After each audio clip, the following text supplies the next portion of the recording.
I'm here with Dr. Ian Thompson. I'm so excited. Now I have a question for you. Don't we already have fetal and maternal care and facilities in San Antonio and medicine for that? You're right, Kristin. We already, when we say we, the community already has maternal, care of mothers that are pregnant and their babies. But the one thing that we don't necessarily have is a system of care. Okay. And that's one of the main reasons why, if you've read the newspaper, listened to the news, that you hear about all the challenges in women's health care, especially for women who are pregnant and their babies.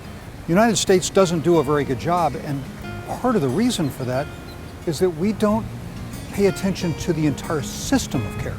So how will this new center help all segments of our community, and who will it help the most? So it will fill in some of the gaps that we have challenges for. For example, we have a maternal transport team. Gets in the helicopter, gets in the ambulance, goes out and picks up the mom who's having challenges. Real time brings them back in effectively in an intensive care unit in a helicopter. It will also ensure that we do outreach to folks who may otherwise not have access to care or who require some very specialized care. The other thing that we're in the process of doing is developing a maternal fetal medicine training program. Well, we'll train we call them MFM. These are the ultra specialized obstetricians who take care of the most complicated pregnancies, but we'll also fill some gaps.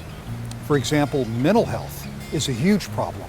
You're probably aware of it, not just for children, adolescents, and adults, but it's a huge problem for women who are pregnant. That's what's different. That's beautiful, and that always ripples over to the children.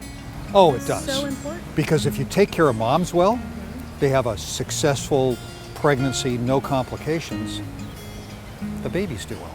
Why should individual people get involved with this center to help open its doors? If you think about the history of Santa Rosa, 154 years ago, the people of San Antonio got together to say, we want a hospital. And the Sisters of Charity of the Incarnate Word responded. In the early 1950s, the sisters stepped up again with the help of the community to build the Children's Hospital. And now what we're looking for is the help of the community in building out all of those components. We just had a very successful Valentine Gala to get the fundraising rolling. How much more is needed to get everything going with the center? A shout out to Becky and Greg Kowalski, and you were there as well. It was a wonderful event at the Redberry Estate, over the top. A bunch of people from San Antonio clearly are interested in this.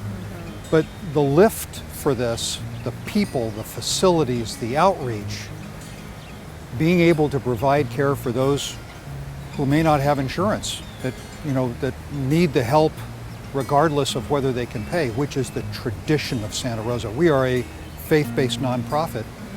It's a substantial lift. Now, the Kowalskis have helped substantially in that process, but it's going to be Christus Health, our docs and nurses, and all of our organizations working together, plus the community, to make this possible. Because we want to make it not just on a par with other cities in the United States. We think San Antonio is a better place. We want it to be the best. So people that are listening today and interested in helping, how can they do that? Well, they can get involved very easily.